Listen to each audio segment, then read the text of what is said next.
आज सारा देश उन हमारे बहादुर सेनाओं के जवानों को नमन करता है, उनको याद करता है और उनके परिवारों के साथ हमारी सहानुभूति है। और सारा देश आज उन शहीदों की यादगार में एकजुट खड़ा है हमारे दुश्मन के दांत खट्टे करने के लिए। कल ही मैं हमारे एक अमर शहीद नायब सूबेदार सतनाम सिंह, जो कि गुरदासपुर ज़िले से संबंध रखते हैं, उनके यहाँ अंतिम प्रार्थना में शामिल होने के लिए गया। उनके परिवार के हौसले देख के मैं समझता हूँ सारे हिंदुस्तान का सीना फख्र से तन जाता है। उसी पिता का जिसके बेटे नायब सूबेदार सतनाम सिंह थे, जिन्होंने चीन के साथ इस कश्म के अंदर अपनी जान कुर्बान की, उनके दूसरे बेटे भी फौज के अंदर हैं। अगर ये इस बिहार यूनिट के अंदर थे सतनाम सिंह, तो उनके दूसरे बेटे सिख रेजिमेंट में अपने देश की हिफाजत के लिए गए हुए हैं। और उन पिता का हौसला देखते हुए बनता था। उन्होंने कहा कि भारत माता के लिए 100 बार जान निछावर करनी पड़े तो करेंगे। और यही जज्बा आज सारे देश का है। देश एकजुट खड़ा है। देश हमारी सेनाओं के साथ कंधे से कंधा मिलाकर किसी भी दुश्मन के दांत खट्टे करने के लिए मजबूत है। परंतु कुछ सवाल आज उनके परिवार में, शहीद सतनाम सिंह के परिवार में, या दूसरे शहीद जिन्होंने चीन की बॉर्डर पे अपनी जान गंवाई है, शहादत दी है, उनके परिवार और सारा देश कई सवाल आज मन में उभरते हैं कि क्या 6 साल के बाद हमारी आर्थिक स्थिति इतनी बुरी हो चुकी है कि हम अपने सेनाओं को शस्त्र भी मुहैया नहीं करवा सकते, हथियार भी नहीं दे सकते। क्या कारण था कि हमारे जवान निहत्थे उनको अपने बलबूते पे लड़ाई लड़ते हुए उन्होंने कुर्बानी दी। ये बिल्कुल सही है कि एक एक ने 10 को मारा, परंतु मैं समझता हूँ अगर उनके पास सही मायने में असला बारूद होता, हथियार होते, तो शायद 1 की जगह 10 की जगह 100 मारते। क्या कारण था कि उनको बिना हथियारों के दुश्मन के साथ 2-2 हाथ करने के लिए भेज दिया गया?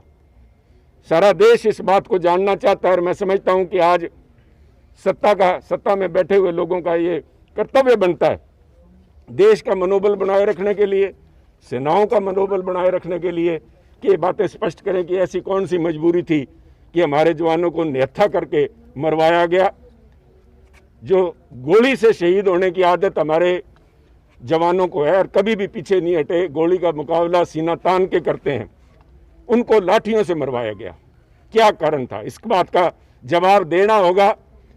आज टाल मटोल करने की कोशिश कर रही है सरकार, इधर उधर के बयानबाजी कर रही है, पर सीधा सा बात है, ये बता कि जवान क्यों मरे, ये बता कि हमारी ज़मीन क्यों दबी, क्यों हमने चीनियों को अपनी सीना के अंदर घुस के आने दिया, क्या मजबूरी थी, क्या कमज़ोरी थी? देश ये जानना चाहता है।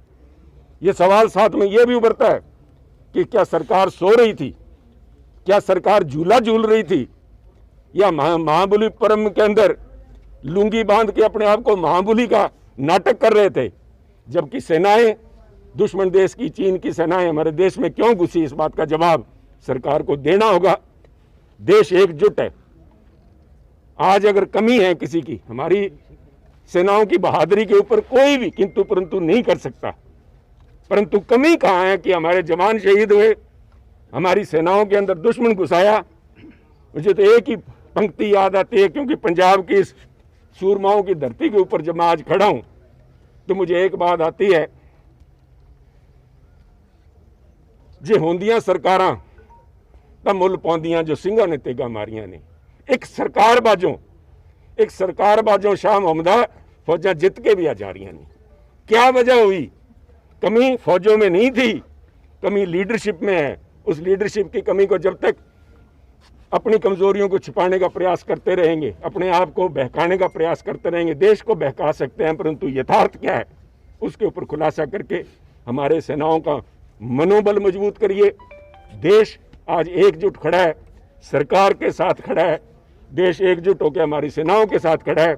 हमारे बहादुरों के साथ खड़ा है, परंतु हमारा एक ही मकसद है कि हमारे उन शहीदों की कुर्बानियां व्यर्थ ना जाएं, हमारी सीमाएं सुरक्षित हों, हमारा देश सुरक्षित हो और हमारे जवानों को बेफजूल किसी की इमेज बनाए रखने के लिए, किसी का छवि बनाए रखने के लिए उनको कुर्बानी ना देनी पड़े। मोदी साहब ने सर बिहार के फौजियों का नाम, साढ़े पंजाब के फौजियों का नाम नहीं लिया चाह रहा, अनफॉर्चुनेट बहुत ही मैं समझता हूँ कि मैंने जब बात की है ये कमी लीडरशिप की है। आज उस किस्म की लीडरशिप हमारे को, हमारा दुर्भाग्य है देश का कि जो देश को हिस्सों में बांटना चाहती है। जब आप देखिए जो खून गिरा सरहद पे, वो खून था हिंदुस्तानी। अगर उसको आप बिहार और पंजाब के इस तरह बांट बांट के देखेंगे तो मैं समझता हूं कि हमारे सेनाओं का मनोबल कम होगा। मेरी एक ही बेनती है सरकार से, देश की सुरक्षा के साथ खिलवाड़ ना करें। आपकी छवि लोगों के सामने बिल्कुल स्पष्ट हो चुकी है। झूला झूल के, या जिस तरह आपने कहा था कि चीनी जो सरकार है देखना चाहती है कि हम क्या चीज़ है, उन्होंने देख लिया कि आप क्या चीज़ हो, परंतु देश की सुरक्षा के साथ इस किस्म का खिलवाड़ हमें नहीं करने देंगे आपको। Thank you sir.